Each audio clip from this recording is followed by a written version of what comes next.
पर्यटन नगरी मांडू पूरे विश्व में अपनी पुरातात्विक धरोहर के कारण जाना जाता है, जिनकी पहचान न केवल बड़े बड़े महलों से बल्कि यहाँ की खुरासानी इमली भी पूरे विश्व में प्रसिद्ध है। लेकिन इन पेड़ों को काटने का मामला सामने आया है। हैदराबाद एक निजी गार्डन में पेड़ों को लगाने के नाम पर इन दुर्लभ प्रजाति के पेड़ों को काटा जा रहा है। देखिए हमारी यह खास रिपोर्ट।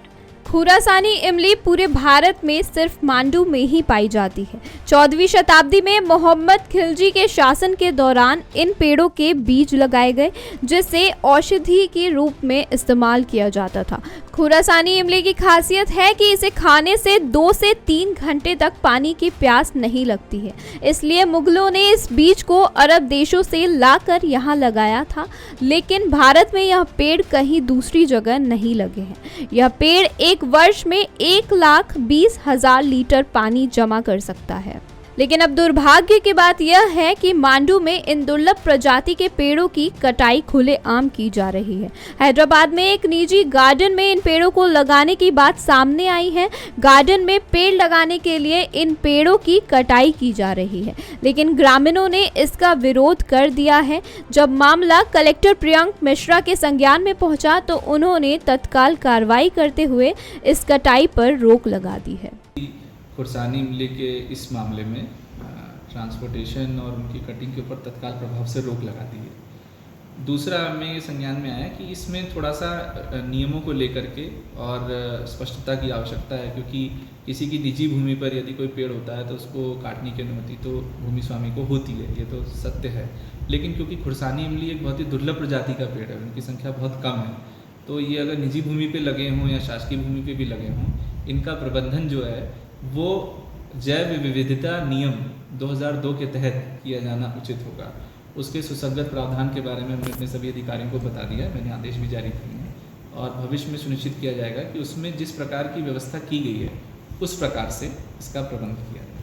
सर, अब जो पेड़ काट दिए गए हैं सर, उनका क्या हुआ सर? जो अभी जानकारी में आया है, क्योंकि अब उसमें हमें देखना पड़ेगा कि हमें उनका ट्रांसप्लांटेशन करना है या उनके लिए बेहतर ये है कि भाई उसका हम कुछ किसी प्रकार से उसको फिर से पुनर्जीवित करें। यदि वो संभव होगा तो उस पर विचार करेंगे। मैंने एक्सपर्ट्स से भी इसमें राय ली है। और दूसरी चीज़ ये कि यदि कोई रिसर्च के लिए या किसी अच्छे पर्पस के लिए अनुमति लेना चाहता है तो वो विधिवत अनुमति भी उसको दी जा सकती है। यदि इस मामले में ऐसा पाया जाएगा कि विधिवत अनुमति दिए जाने से समस्या का समाधान हो सकता है तो उस पर भी हम लोग विचार करें। खुरासानी इमली के पेड़ की कटाई के मामले में जब वन विभाग के अधिकारी GD वड़वड़े का पक्ष जानना चाहा तो उन्होंने मीडिया को स्पष्ट जवाब न देते हुए पल्ला झाड़ते नजर आए। उन्होंने कहा कि राजस्व ने अनुमति दी है। पेड़ लेके जा रहे हैं, इसको राजस्व विभाग से परमिशन मिलती है और वन विभाग उसको टिप्पी देता है। अगर राजस्व विभाग परमिशन नहीं देगा तो टिप्पी नहीं देगा। परमिशन के बारे में राजस्व विभाग सर, तो वन विभाग द्वारा टिप्पी देने की तैयार हो? अवैध परिवहन नहीं किया जाएगा। टिप्पी नहीं दी गई थी, वो टिप्पी दे रहे थे पर मना कर दिया, इसलिए नहीं दे रहे। कितने पेड़ों की टिप्पी दी गई थी? वो मैं ऑफिस में देख बताऊँ। सर, उन पेड़ों का क्या होगा सर जो काट दिए गए हैं सर? विश्व प्रसिद्ध स्थल मांडू अपनी प्रसिद्ध को लेकर पूरे विश्व में मशहूर है। यहाँ की महल और वादियों का आनंद लेने के लिए दूर दूर से सैलानी यहाँ आते हैं। मांडू में खुरासानी इमली के दुर्लभ पेड़ भी 4 चांद लगा देते हैं। अगर इनकी ऐसी ही कटाई चलती रही तो कहीं ऐसा ना हो मांडू वीरान सा हो जाए। अब देखना यह है कि जिला प्रशासन आगे क्या कार्रवाई करता है। धार से मृदुभाषी प्रदेश के लिए आशीष यादव की रिपोर्ट।